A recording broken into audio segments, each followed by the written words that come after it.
আজকে আমি যে মুভিটি এক্সপ্লেইন করতে যাচ্ছি এটি একটি তেলুগু মুভি। মুভিটির নাম রাগালা 24 ঘন্টালো, যার বাংলা অর্থ আগামী 24 ঘন্টার মধ্যে। মুভির গল্প কি ঘিরে তার শুরুতেই বলে দিলে মুভির মজাটাই নষ্ট হয়ে যাবে। তারপরেও সামান্য বলি, 3 জন ধর্ষণের আসামি মাঝরাতে জেল থেকে পালিয়ে একটা মেয়ের বাসাতে গিয়ে ঢোকে। মেয়েটি বাসাতে একা ছিল এবং বাহিরে প্রচন্ড ঝড় বৃষ্টি হচ্ছিল, যার ফলে সেই পুরো এলাকাতে কারেন্টও ছিল না। তখন সেই আসামিগুলো মেয়েটির সাথে কি কি করে বা সেই রাতে ওই বাসাতে কি কি ঘটনা ঘটে, এমন সব রহস্য আর সাসপেন্স নিয়ে এই মুভিটা। আপনি যদি সাসপেন্স থ্রিলার মুভি দেখতে ভালোবেসে থাকেন তাহলে আমার উপর বিশ্বাস রেখে পুরো মুভিটি দেখে যান। কথা দিলাম ভালো লাগবেই লাগবে। তো হাই, আমি এসআর রোমানা, সিনেমা উইথ রোমানার নতুন আরো একটি ভিডিওতে আপনাকে স্বাগতম। মুভির শুরুতেই আমরা এসিপি নারসিম্মাকে দেখি। সে টিভিতে নিউজ দেখছিল। হঠাৎ নিউজে দেখানো হয় যে জেল থেকে 3 জন আসামি পলাতক, যারা এক মেয়েকে ধর্ষণ করে তাকে নির্মমভাবে হত্যা করেছিল। এটা দেখে নারসিম্মা চমকে যায় ও তার পুলিশ ফোর্সকে ডেকে শহরে চেকপোস্ট বসিয়ে দিতে বলে এবং ওই 3 আসামিদেরকে ধরার জন্য কড়া আদেশ দেয়। সিন চলে আসে সেই 3 আসামির কাছে। আমরা দেখি রাতের অন্ধকারে বৃষ্টির মাঝে তারা দৌড়ে পালাচ্ছে। হঠাৎ তারা একটা পুলিশের গাড়ির আওয়াজ শুনতে পেলে সঙ্গে সঙ্গে তারা লুকানোর চেষ্টা করে। তখন তারা পাশেই একটি বাড়ি দেখতে পেলে বাড়ির দেয়াল টপকিয়ে তারা ভিতরে ঢুকে পড়ে। আর সিন চলে আসে একটা মেয়ের কাছে। এই মেয়ের নাম বিদ্যা। বাহিরে প্রচুর ঝড় বৃষ্টি হচ্ছে। এই ঝড় বৃষ্টির রাতে এত বড় বাড়িতে বিদ্যা একা আছে, তার উপর আবার কারেন্টও নেই। তাই বিদ্যা খুব ভয় পাচ্ছে।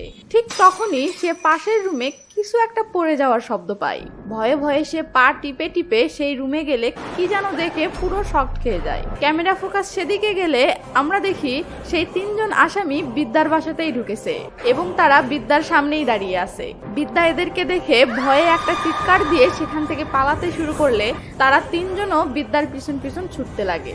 একটা সময় তারা বিদ্যাকে ধরে ফেলার উপক্রম হলে বিদ্যা নিজেকে রক্ষা করার সর্বোচ্চ চেষ্টা করে যায়, বাট কই 3 জন নওজোয়ান আর কই একটা অবলা মেয়ে। তাই যা হবার তাই, তারা 3 জন বিদ্যাকে ধরে ফেলে।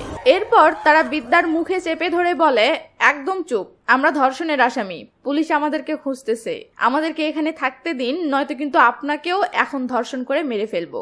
ঠিক তখনই বাসার কলিং বেলটা বেজে ওঠে।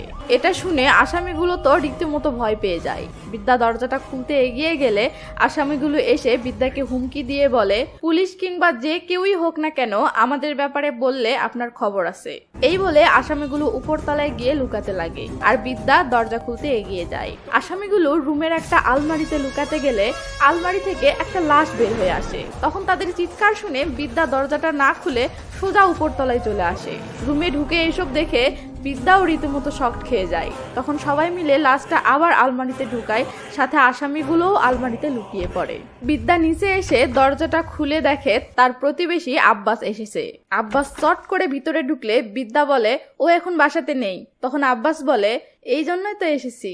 আসলে এই বুড়ো ধামড়া লোকটি বিদ্যার উপর কুনজর ফেলেছে, তাই সে বিদ্যাকে একা পেলেই এভাবে ট্রাই মারতে আসে। তো বিদ্যা লোকটির সাথে অনেক রাগারাগি করে অনেক কষ্টে লোকটিকে বাসা থেকে তাড়িয়ে দিয়ে তাড়াহুড়ো করে আসামিদের কাছে যায়। আসামিগুলো আলমারি থেকে বের হয়ে অবাক হয়ে বিদ্যাকে জিজ্ঞেস করে, এই লাশটি কার? বিদ্যা বলে, আমার স্বামীর, আমি আমার স্বামীকে হত্যা করেছি। এটা শুনে আসামিগুলো অবাক হয়ে বলে, আপনি মেরেছেন? বিদ্যা বলে, হ্যাঁ আমি মেরেছি। এই বলে বিদ্যা তার কাহিনী বলতে লাগে আর সিন ফ্ল্যাশব্যাকে চলে যায়। বিদ্যার স্বামীর নাম রাহুল। সে একজন famous ads film maker. Famous বললেই তো আপনারা মানবেন না, তাই মুভির ডিরেক্টর রাহুলের কিছু ফটোশুট করার সিন দেখায়। তো রাহুল তার কাজের প্রতি এতটাই পাগল ছিল যে সে তার কাজের জন্য যে কোনো ধরনের ঝুঁকি নিতে দ্বিধা করতো না। একদিন রাহুল এক গ্রামে শুটিং করছিল। তখন হঠাৎ তার ক্যামেরার সামনে বিদ্যা চলে আসে। রাহুল তাকে প্রথম দেখাতেই ভালোবেসে ফেলে, এটা হওয়ারই কথা। তারপর রাহুল ক্যামেরা জুম করে করে বিদ্যাকে দেখতে লাগে। যদিও এটা লুচ্চামো ছাড়া কিছুই নয়। তো যাই হোক, সিন কাট হয়ে চলে আসে একটা অনাথ আশ্রমে। তখন আমরা জানতে পারি বিদ্যা এতিম, সে এই অনাথ আশ্রমেই বড় হয়েছে। একদিন বিদ্যা বাহির থেকে ফিরলে জানতে পারে রাহুল নামের একটা ছেলে এতিমখানাতে এসেছে। সে নিজের খরচে এবং নিজের হাতে সব বাচ্চাদেরকে বিরিয়ানি রান্না করে খাওয়াচ্ছে। বিদ্যা কিচেনে গিয়ে রাহুলের সাথে পরিচিত হতে লাগলে রাহুল কোনো কথা নাই ডাইরেক্ট আই লাভ ইউ বলে দেয়। এটা শুনে বিদ্যা অবাক হয়ে চলে যায়। তারপর রাহুল সারাদিন বিদ্যাকে আই লাভ ইউ বলেই যেতে লাগে, বাট বিদ্যা পাত্তা দেয় না। পরে রাহুলের পুরো টিম সেখানে আসে এবং বিদ্যাকে বোঝায় যে রাহুল অনেক বড় ফিল্ম মেকার, তাকে বিয়ে করার জন্য অনেক মেয়ে লাইন লেগে আছে, অথচ সে তোমাকে বিয়ে করতে চাচ্ছে, সো তোমার রাজি হওয়া উচিত। এভাবে তারা আরো অনেক কিছু বলে বিদ্যাকে রাজি করে ফেলে এবং তাদের দুজনের বিয়ে হয়ে যায়। এই বিয়েটাতে তারা দুজনেই যে অনেক খুশি হয়েছে সেটা বোঝানোর জন্য ডিরেক্টর ভাই সাহেব বেশ কিছু রোমান্টিক সিন দেখান, যেগুলো দেখে আমরা বুঝবার পারি তারা বিয়েটা করে অনেক খুশি হয়েছে। তো একদিন বিদ্যা ঘুম থেকে উঠে দেখে রাহুল পাশে নেই। তখন সে পুরো বাসা জুড়ে রাহুলকে খুঁজতে খুঁজতে শেষমেশ একটা রুমে গিয়ে পৌঁছায়। কিন্তু সে রুমে ঢুকলে দেখে রুমের ভিতর একটা ছেলে ও একটা মেয়ের ইন্টিমেট হওয়ার আওয়াজ পাওয়া যাচ্ছে। এরপর সে খেয়াল করে সে যে সাউন্ড শুনতে পাচ্ছে সেটি আসলে তাদেরই বাসর রাতের ভিডিওর সাউন্ড। রাহুল বিদ্যাকে না বলে গোপনে তাদের বাসর রাতের ভিডিও করেছে এবং সেটি এভাবে প্লে দিয়ে বড় স্ক্রিনে দেখতেছে। এটা দেখে বিদ্যা তো রীতিমতো শকড খেয়ে যায়। বিদ্যা তাকে বকা দেয় আর বলে, এসব আমাদের একান্ত গোপন মুহূর্ত, তুমি কিভাবে এসবের ভিডিও বানাতে পারলে? জবাবে রাহুল উল্টো আরো বিদ্যার সাথে মজা করতে লাগে। তখন তাদের মাঝে অনেক কথা কাটাকাটি হয়। এরপর আমরা দেখি বিদ্যা সবজি কাটতেছে। হঠাৎ কে যেন এসে তার কোমরে হাত দেয়। বিদ্যা আটকে ওঠে এবং পিছন ঘুরে আক্রমণ করতে লাগে, কিন্তু দেখে এটা রাহুল। বিদ্যা রীতিমতো ভয় পেয়ে গেছে, এটা ভেবে যে যদি সে চাকুটা মেরে দিত তাহলে আজ কি হতো। কিন্তু রাহুল ব্যাপারটা সিরিয়াস না নিয়ে উল্টো আরো মজা করে বলে, এই দাঁড়াও, তোমার পোস্টটা কিন্তু সেই হয়েছে, একটা ফটো তুলতে হবে। এইটা কোনো কথা? পরের দিন রাহুল বিদ্যাকে লাঞ্চ করানোর জন্য অনেক বড় এক হোটেলে নিয়ে যায়। হোটেলে হঠাৎ কেউ পিছন থেকে এসে বিদ্যার চোখ ধরে ফেলে। তখন আমরা সেখানে দুইটি ছেলেকে দেখতে পাই। এই ছেলেটি হলো গণেশ আর এই ছেলেটির নাম জিতু। ছেলেগুলো বিদ্যার কলেজ লাইফের বেস্ট ফ্রেন্ড। বিদ্যা তাদেরকে পেয়ে অনেক খুশি হয়ে যায় এবং তাদের সাথে মজা করে। এগুলো দেখে রাহুলের ফাটতে শুরু করে এবং রাহুল ছেলেগুলোকে অপমান করে সেখান থেকে তাড়িয়ে দেয়। ব্যাপারটা বিদ্যার খুবই খারাপ লাগে। সিন কাট হয়। পরের সিনে আমরা একটা লোককে দেখতে পাই। লোকটির নাম দাস। সে রাহুলের ম্যানেজার। তো দাস তার মেয়েকে নিয়ে রাহুলের বাসাতে এসেছে। দাসের মেয়ের মাথার চুল নেই। এটা দেখে বিদ্যা দাসকে জিজ্ঞেস করে তার কি হয়েছে। দাস জানায় তার মেয়ের ক্যান্সার হয়েছে। এরপর রাহুল সেখানে চলে আসে, কিন্তু সে এসব কিছু খেয়াল না করে দাসকে তার রুমে ডাকে কাজের আলাপ করার জন্য। রাহুল বেশ কয়টি মডেলের ছবি হাতে নিয়ে বিদ্যাকে ডাকে সেগুলোর মাঝে থেকে একটা সিলেক্ট করে দেওয়ার জন্য। এরপর রাহুল বিদ্যাকে কাছে পেয়ে দাসের সামনেই বিদ্যার সাথে নোংরামি করতে শুরু করে। ব্যাপারটা দেখে দাস ও বিদ্যা দুজনে অকওয়ার্ড পরিস্থিতিতে পড়ে যায়। তো যাই হোক, বিদ্যা একটা ফটো সিলেক্ট করে দিলে রাহুল সেটি দাসকে দিয়ে বলে, যাও এই মডেলকে টাকা দিয়ে তার সাথে এগ্রিমেন্ট সাইন করো। দাসের মুখের দিকে তাকালে আমরা বুঝতে পারি সে কিছু একটা রাহুলকে বলতে চাচ্ছে, বাট সাহস পাচ্ছে না। এরপর অনেক সাহস করে দাস রাহুলকে বলেই ফেলে তার মেয়ের ক্যান্সার হয়েছে, তাই চিকিৎসা করার জন্য 25 লাখ টাকা দরকার, তাই সে কিছু টাকা ধার চায়। তখন রাহুল দাসকে বলে, তুমি আমার কর্মচারী, তাই এসব নাটক রেখে কাজে মনোযোগ দাও। এই বলে সে নতুন মডেলকে টাকা দেওয়ার জন্য চেক তৈরি করতে বলে। দাস টেনশনের কারণে রাহুলের চেক লেখার সময় ভুল করে টাকার পরিমাণে একটা শূন্য বেশি লিখে ফেলে। এটা দেখে রাহুল দাসের উপর প্রচন্ড ক্ষেপে যায় এবং দাসের মেয়েকে কাছে ডেকে বলে, স্কুলে তুমি ভুল করলে টিচার তোমাকে কি করে? জবাবে দাসের মেয়ে বলে, মারে। তখন রাহুল বলে, তোমার বাবাও এখন একটা ভুল করেছে, তাহলে তাকে আমার কি করা উচিত? মারা উচিত না? তখন দাস কাঁদো কাঁদো গলায় বলে, স্যার প্লিজ আমার বাচ্চা মেয়েটার সামনে আমাকে মারবেন না, প্লিজ ম্যাম আপনি স্যারকে একটু থামান। এর মাঝেই রাহুল দাসকে একটা থাপ্পড় মেরে দেয়। বাচ্চা মেয়েটি এটা দেখে বাবা বাবা বলে কাঁদতে লাগে। দাসের বুকটা ফেটে চৌচির হয়ে যাচ্ছে, তবু সে কিছু না বলে চুপচাপ তার মেয়েকে নিয়ে সেখান থেকে চলে যায়। তখন বিদ্যা রেগে গিয়ে রাহুলকে বলে, রাহুল এসব কি হচ্ছে? তুমি তো আমার এতিমখানায় 1 কোটি টাকা দান করেছিলে, তাহলে দাসের সাথে কেন এমন আচরণ করলে? তখন রাহুল হেসে বলে, সেই 1 কোটি টাকা আমি এতিমখানার জন্য নয়, বরং তোমাকে পাওয়ার জন্য দিয়েছিলাম। এটা শুনে তো বিদ্যা কিছু বলার ভাষা হারিয়ে ফেলে। সিন শিফট হয়। আমরা দেখি একটা লোক রাহুলের মুখে মডেলদের ছবি ছুঁড়ে মেরে অনেক বকাঝকা করছে। তাদের কথা শুনে আমরা বুঝতে পারি রাহুল এই লোকটির কোম্পানির বিজ্ঞাপনের জন্য ভালো মডেল দিবে বলে অনেক টাকা নিয়েছে। বাট এই লোকটি যেমন হট এবং অ্যাট্রাকটিভ টাইপের মডেল চাচ্ছে এমন কোনো মডেল রাহুল দিতে পারছে না। তাই লোকটি কন্ট্রাক্টের টাকা ফেরত নেওয়ার হুমকি দিচ্ছে। তাদের এই আলাপের মাঝে রাহুলের ফোনে বারবার বিদ্যার কল আসতে লাগে। এটা দেখে রাহুল খুবই ক্ষেপতে শুরু করে। তখন রাহুল রেগে মেগে সেখান থেকে বাসায় আসে আর রাগান্বিত হয়ে লাগাতার বাসার কলিং বেল বাজাতে শুরু করে এবং দরজাটা ধাক্কাতে লাগে। বিদ্যা দরজাটা খুলতেই রাহুল বিদ্যাকে মারার জন্য তেড়ে ওঠে, বাট বিদ্যাকে এমন লুকে দেখে রাহুল থেমে যায়। রাহুল ভিতরে এসে বিদ্যার সাথে রোমান্টিক হতে লাগলে বিদ্যা জানায় যে তুমি বাবা হতে যাচ্ছ। এটা শুনে রাহুল মহা খুশি হয়ে যায় এবং বিদ্যাকে ডাক্তারের কাছে নিয়ে আসে চেক আপ করার জন্য। ডাক্তার সবকিছু চেক আপ করে জানায় বিদ্যার বাচ্চা জরায়ু থেকে ফ্যালোপিয়ান নালীতে ঢুকে গেছে, যার কারণে এই বাচ্চাকে কোনোভাবেই জীবিত বের করা সম্ভব নয়। তাই এই বাচ্চাকে নষ্ট করতে হবে এবং সেটি দ্রুত করতে হবে, নয়তো বিদ্যার প্রবলেম হবে। বাচ্চাটা নষ্ট করতে হবে এটা শুনে বিদ্যা কান্নায় ভেঙে পড়ে।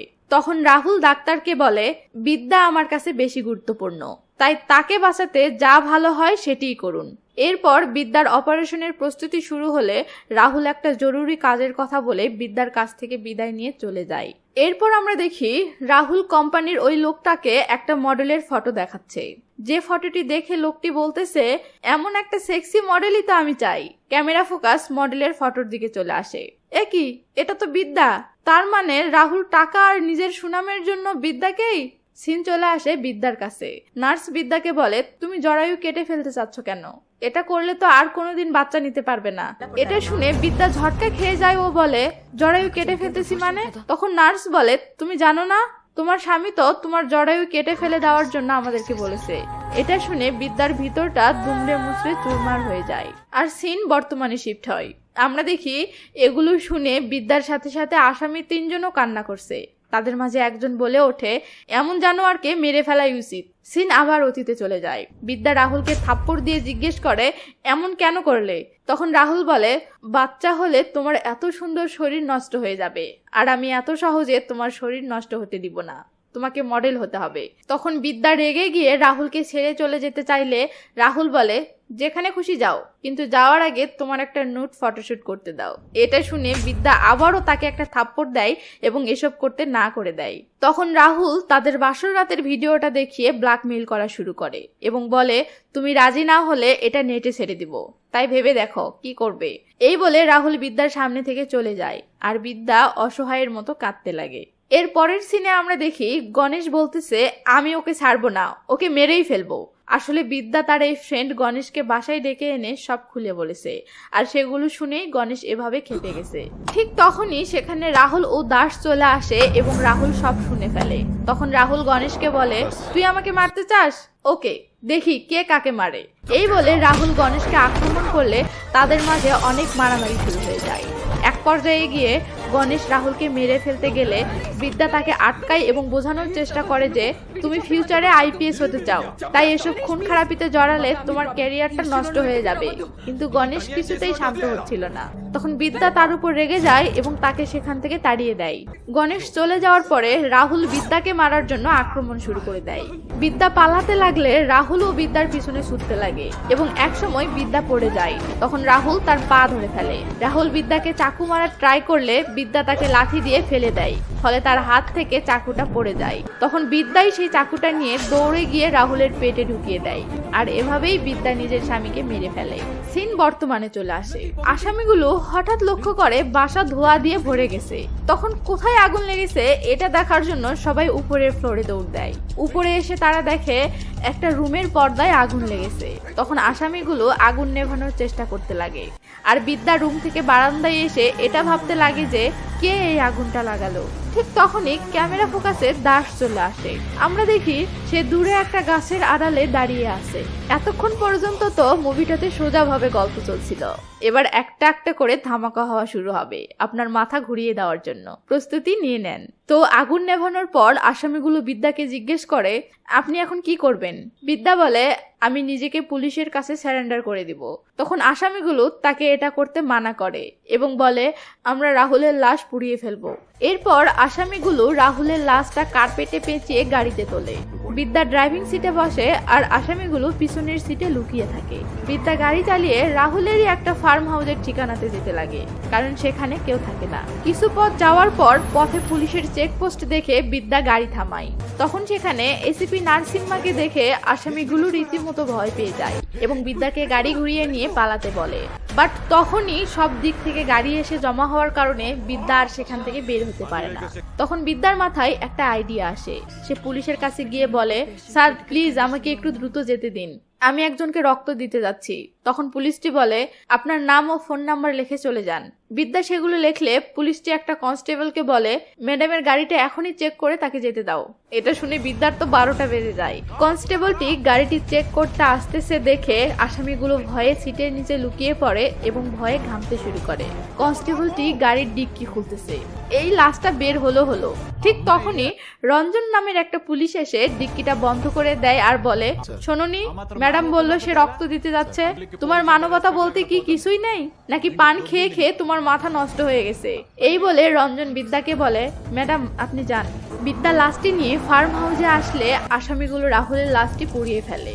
বিদ্যা তার স্বামীর লাশকে জ্বলতে দেখে অঝরে কাঁদতে লাগে। তখন আসামিগুলো বিদ্যার কাছে এসে বলে, আপনার অতীত পুড়ে শেষ হয়ে গেল, বাসায় ফিরে নতুন করে জীবন শুরু করেন। এই বলে তারা বিদ্যার থেকে বিদায় নিয়ে চলে যায় আর বিদ্যাও বাসায় চলে আসে। বিদ্যা বাসায় ফিরে গোসল করে। এরপর আমরা দেখি কে যেন রহস্যজনক ভাবে বিদ্যার রুমের দিকে যাচ্ছে। লোকটি বিদ্যার রুমের দরজা খুললে আমরা দেখি বিদ্যা ঘুমাচ্ছে। ক্যামেরা ফোকাস লোকটির দিকে আসলে আমরা দেখি এটা রাহুল। এরপর রাহুল বিদ্যার উপর ঝাঁপিয়ে পড়ে বিদ্যার পেটে চাকু ঢুকিয়ে দেয় আর বিদ্যার ঘুম ভেঙে যায়। এটা যে বিদ্যার স্বপ্নে ছিল তা বোঝার আগ পর্যন্ত আমার ঝটকা লেগেছিল, তাই আপনাদেরকেও ঝটকাটা দিয়ে দিলাম। তো ঠিক তখনই বিদ্যার ফোনে রাহুলের কল আসে। এটা দেখে বিদ্যা তো রীতিমতো অবাক। একটুর মাঝেই কলটা কেটে যায়। একটু পর একটা প্রাইভেট নাম্বার থেকে কল আসে। বিদ্যা অনেক ভয়ে ভয়ে কলটা রিসিভ করে। তখন অপর পাশের লোকটি একটা অট্টহাসি দিয়ে বলে, একজনকে মেরে তার লাশটা পুড়িয়ে এভাবে কি করে শান্তিতে ঘুমাচ্ছেন? এটা শুনে তো বিদ্যা পুরো শক। বিদ্যা লোকটিকে বলে, আপনি কি চান? তখন লোকটি বলে, আমি কি চাই তা পরে আবার ফোন করে জানাবো। এই বলে লোকটি কলটা কেটে দিতেই বিদ্যার বাসার কলিং বেলটা বেজে ওঠে। বিদ্যা নিচে এসে দরজাটা খুললে দেখে আব্বাস এসেছে। আর জানেনই তো আব্বাস কি জন্য আসে। তো আব্বাস বিদ্যার সাথে লাইন মারতে শুরু করলে বিদ্যা তাকে তাড়িয়ে দিয়ে গেটটা লাগিয়ে দেয়। ঠিক তখনই ওই প্রাইভেট নাম্বার থেকে আবার কল আসে। বিদ্যা কলটা রিসিভ করলে লোকটি বলে, আমি টাকা চাই, কত টাকা এবং কোথায় নিয়ে আসতে হবে বলতেছি। ঠিক তখনই আবার কলিং বেলটা বেজে উঠলে বিদ্যা আব্বাস ভেবে দরজাটা খুলেই বকা দিতে লাগলে দেখে এটা দাস। দাস বলে, ম্যাম রাহুল স্যারের মোবাইলটি আমার কাছে আছে, স্যারকে ফোনটা দিতে এসেছি, স্যার কোথায়? রাহুল ঘুমাচ্ছে। এটা বলে বিদ্যা ফোনটা নিয়ে নেয়। দাস চলে যেতেই ব্ল্যাকমেইলার আবার বিদ্যাকে কল করে একটা ঠিকানা দিয়ে বলে 25 লাখ টাকা নিয়ে চলে আসুন। এটা শুনে বিদ্যার দাসের উপর সন্দেহ হয়, কারণ দাসের মেয়ের চিকিৎসা করার জন্য 25 লাখ টাকা দরকার ছিল। এরপর বিদ্যা একটা লকার থেকে 25 লাখ টাকা নিয়ে সেই ঠিকানাতে যেতে লাগে। তখন অবাক করা বিষয় হলো আমরা দেখি দাস ও বিদ্যার পিছন পিছন একটা কার নিয়ে যাচ্ছে। বিদ্যা সেখানে পৌঁছালে ব্ল্যাকমেইলার মুখে মাস্ক পরে বিদ্যার কাছে আসে টাকাটা নেওয়ার জন্য। বিদ্যা টাকাটা দেওয়ার সময় চট করে ব্ল্যাকমেইলারের মাস্কটা খোলার চেষ্টা করতে লাগলে তাদের মাঝে অনেক হাতাহাতি শুরু হয়ে যায়। ঠিক তখনই কই থেকে যেন পুলিশ এসে ব্ল্যাকমেইলারকে চারদিক থেকে ঘিরে ফেলে। তখন পান খেকো সেই কনস্টেবলটি এসে ব্ল্যাকমেইলারের মাস্কটা খুলে ফেলে। কি, এটা তো চেকপোস্টের সেই পুলিশ অফিসার রঞ্জন। তখন লোকটি রঞ্জনকে মজা করে বলে, স্যার পান খাবেন? সিন চলে আসে থানাতে। আমরা জানতে পারি রঞ্জন বিদ্যাকে যেতে দিয়ে রেজিস্টার বই থেকে বিদ্যার ডিটেলস গুলো ফটো তুলে নিচ্ছিল। তখন সেই পান খেকো কনস্টেবলটি সেটা দেখে ফেলে এবং রঞ্জনকে সন্দেহ করতে শুরু করে। আসলে রঞ্জন চেকপোস্টে বিদ্যার গাড়ির ডিক্কি থেকে রক্ত পড়ে যেতে দেখেছিল। তখন রঞ্জন ইচ্ছা করে বিদ্যাকে যেতে দিয়েছিল এবং বিদ্যার গাড়িকে ফলো করতে শুরু করেছিল। কিন্তু মাঝপথে বিদ্যার গাড়িকে হারিয়ে ফেললে অনেকক্ষণ খোঁজার পর রঞ্জন সেই ফার্ম হাউসে পৌঁছায় এবং সেখানে এসে সে একটা লাশকে পুড়তে দেখে। তখন রঞ্জন রেজিস্টার থেকে নেওয়া বিদ্যার নম্বরে কল দিয়ে ব্ল্যাকমেইল করতে শুরু করে।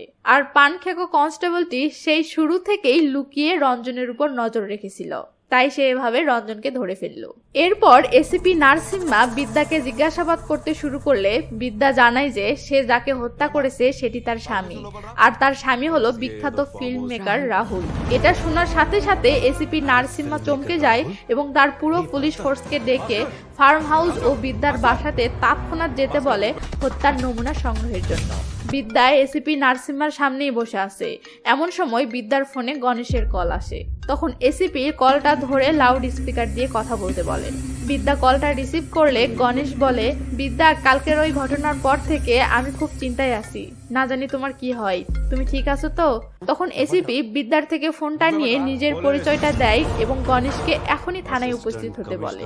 গণেশ থানায় আসলে এসিপি তাকে জানায় যে বিদ্যা তার স্বামী রাহুলকে হত্যা করেছে। এটা শুনে গণেশ তো চমকে যায়। সে বলে, স্যার, এটা হতেই পারে না, প্লিজ আমাকে 5 মিনিট সময় দিন, আমি একটু ওর সাথে কথা বলবো। এরপর সে পাশের রুমে গিয়ে বিদ্যাকে জিজ্ঞেস করে, তুমি পুলিশের কাছে কেন মিথ্যা বলছো যে তুমি রাহুলকে মেরে ফেলেছো? তখন বিদ্যা বলে, তো আমি কি করব? আমি কিভাবে বলবো যে খুনটা আসলে তুমি করেছো? তখন তোমার ভবিষ্যৎ ক্যারিয়ারের কি হবে? এটা শুনে গণেশ বলে, আমি খুন করেছি মানে? তখন বিদ্যা বলে, হ্যাঁ, রাহুলকে মারার পর আমি তোমাকে আমাদের বাসার গেট টপকে পালাতে দেখেছি। এটা শুনে গণেশ বলে, আরে তুমি কি বলছো?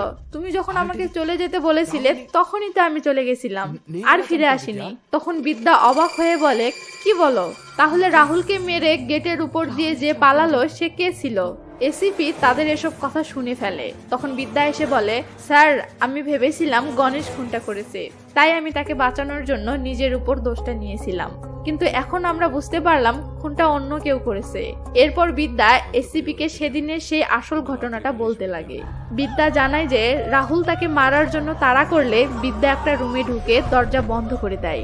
তখন রাহুল অনেক চিৎকার চেঁচামেচি করতে লাগে, বাট সে দরজা খুলে না।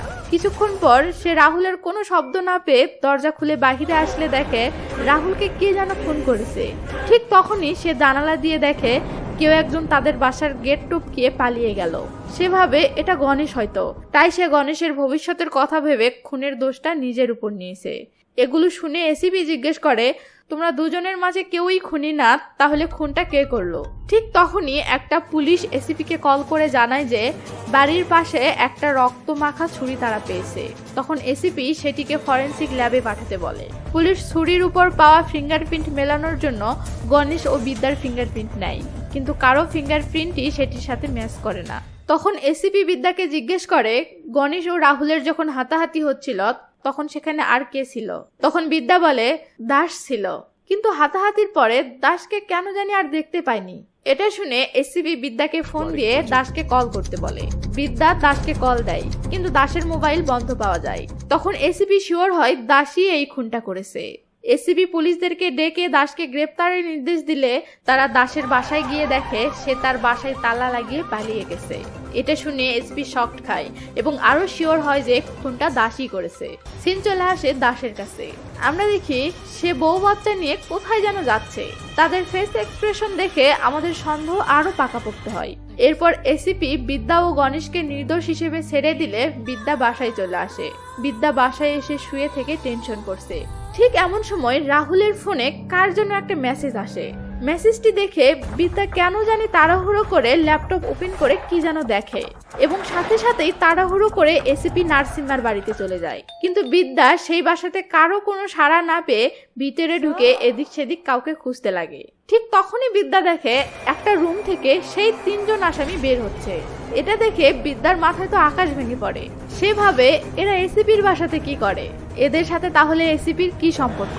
তখন আসামিগুলোর মাঝে একজন বলে, আপনি এখানে কি জন্য এসেছেন?